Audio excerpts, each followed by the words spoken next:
While John was ministering by the river Jordan, he saw Jesus among the people and said to his crowd of followers, "Behold the Lamb of God who takes away the sin of the world." An incredible confession and timely proclamation.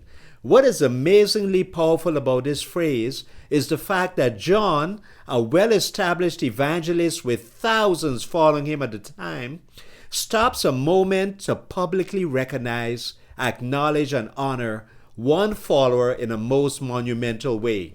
Who does that these days?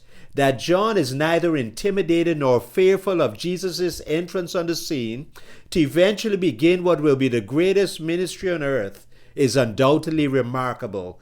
That amidst his preaching, John makes time to turn the spotlight from himself, who's already been on the stage, and shine the light on Mary's son in the audience, is indeed inspiring and revolutionary.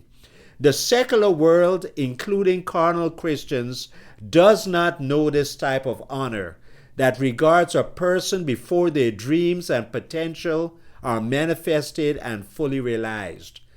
To be true to the society John lived in at the time, he turns the spotlight toward an uneducated Galilean who is neither an esteemed rabbi, a pious Pharisee, a wealthy Sadducee, a religiously influential scribe, a Sanhedrin council member, nor of Jewish nobility. John tells others that Jesus is the Messiah when Jesus was basically an unknown follower in a crowd of people.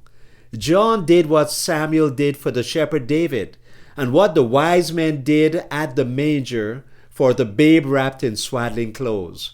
It tells us that we can recognize divine worth even when it is not dressed up in all sorts of flashy and appealing earthly titles and positions. John dove deeper in humility by stating, "I must decrease for him to increase, and whose sandal straps I am unworthy to loose." Even more astounding, John said, "I baptize you with water, but he will baptize you with fire." John unashamedly and unreservedly spoke well of a man that was only a mere carpenter. Though we know their mothers knew each other privately, it is one of, if not the most insightful public encounters between a popular person and an obscure person, between a prominent leader and a quiet follower, between a recognizable figure and an unrecognized person. In this regard, John demonstrated honor and humility in majestic form. Though his attitude and action toward the unknown and unqualified Galilean carpenter from Nazareth, John teaches us that it's okay to praise another above self, that it's okay to recognize the true worth and significance of someone, even if they are in a lesser position and rank, that it is okay to highlight emerging greatness in another, and that it is okay to think of someone as a compliment and not as a competitor, that it's okay to view another person as a blessing and not a hindrance or a burden. In a 21st century society, largely driven by personal agendas like self-centeredness, self-enrichment, self-promotion, self-aggrandizement, and selfishness, the posture of John's soul is a timely reminder and encouragement that to recognize and honor another person above self does not make us less.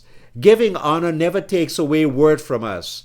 Actually, it solidifies our sense of security and contentment and says that we are conscious of others' worth, their role, and their place in life, and not only ours. It should be no surprise that Jesus affirmed John's role and attitude in honoring him with this most riveting statement: "Born of a woman, there is none greater than John." Jesus connects greatness with honor, even if that honor is only demonstrated as a voice in the wilderness, preparing the way.